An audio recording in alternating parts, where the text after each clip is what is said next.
Let's get straight to the news out of Eastern Europe. Breaking just this morning, Russian forces have reportedly taken control of the port city of Kherson, with the city's mayor allowing Russian troops to take over the administration building of the city.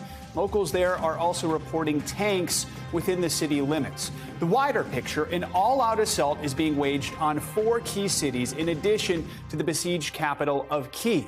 And this morning, a second round of negotiations between Ukraine and Russia are underway in Belarus. The meeting comes on the heels of a new video message from Ukrainian President Zelensky, a rallying cry in the face of Russian aggression, as Ukrainian officials say they are launching counterattacks against the Russians. Meanwhile, the brutality of war is setting in for those looking to flee a battered nation.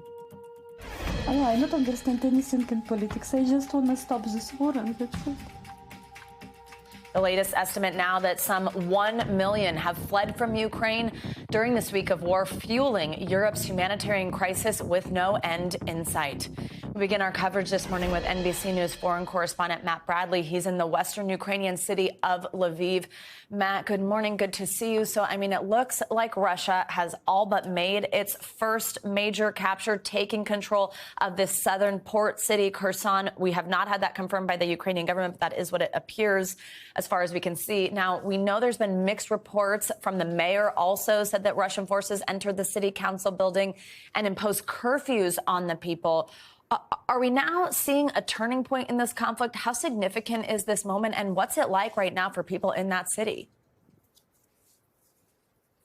Yeah, I think that the reports are fairly definitive at this point, because the mayor has also acknowledged that there are armed Russian soldiers inside the city council building. So, we can go back and forth on whether or not this was actually taken, but it seems as though, for all practical purposes, that city has fallen to the Russians. And what is significant about this, I wouldn't necessarily call it a turning point, but this is the largest, most considerable urban territory that the Russians have taken so far, because remember, they have been moving very swiftly into, well, I shouldn't say swiftly, but they have been moving into Ukraine in the north and in the northeast. But, this is an actual urban territory they've taken, a city. It is the center of an oblast, one of the provinces here. So it's significant in that regard. It's not such a huge city. It's nearly 300,000 people. But it means that the Russians have actually taken land. Now, we know that they've done that in some other smaller towns to the east. But this is not necessarily a turning point, but it is a major step. It shows that the Russians have actually occupied an area and that they're actually moving into political areas. So, so far, they haven't set up a compliant regime. They haven't set up anything that looks like, what we saw in World War II, for example, when the Nazis would take over a place. They would set up, a Vichy regime or something, a place that would cooperate with them, locals who were sort of puppet dictators for them. We haven't really seen that yet. So most of the areas that they've taken, they haven't occupied in the traditional sense that we know it. This could be a turning point in that sense, but we haven't seen them do that. We haven't seen them install their own government in Kherson. We haven't seen them taking over the city council. They've just sort of manned positions throughout the city. So we haven't seen that turning point, but we could in the next couple of days. Guys. In fact, we've continued to see Ukrainian people protest right in the face of Russian troops within their city walls, a testament to them, of course. Now, let's talk about what else is going on across the country. We continue to see assaults on several other Ukrainian cities. That includes Mariupol in the south, Kharkiv in the east, the second largest city in the country, and, of course, the capital, Kyiv. President Zelensky just said this morning that Ukraine's defense is holding up against these attacks. Is that what we're seeing on the ground in these cities? Yeah, we're seeing what looks like something like the strategy they took in Grozny in Chechnya in the late 1990s.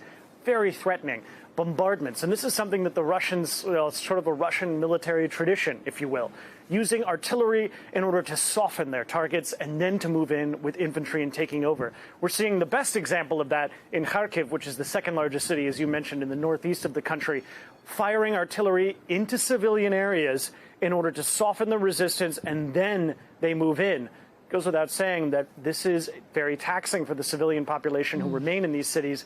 Grozny took months, and it cost tens of thousands of civilian lives. If they take that strategy, they will have to level the city in order to take it.